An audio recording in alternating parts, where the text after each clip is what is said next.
آه، أنا آسف، ربما نسيتم مع من تتعاملون. اسمحوا لي بتذكيركم، لا أحد يلعب بي، أنا الذي ألعب. أنا أتحدث فقط عن الأشياء التي أريدها، لأن معظم الأشياء الأخرى لا تستحق وقتي الثمين. قد لا أقول شيئا، ولكن بوسعي رؤية كل شيء.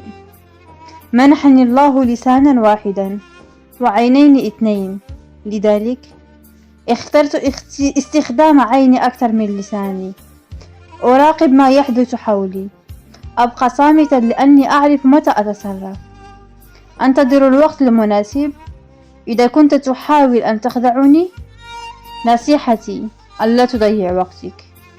فبينما كنت تحاول، قمت بقلب الطاولات. أنت تخدع نفسك فقط.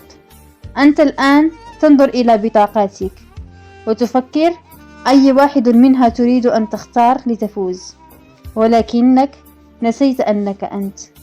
نسيت أنك تتعامل مع بطاقة نادرة.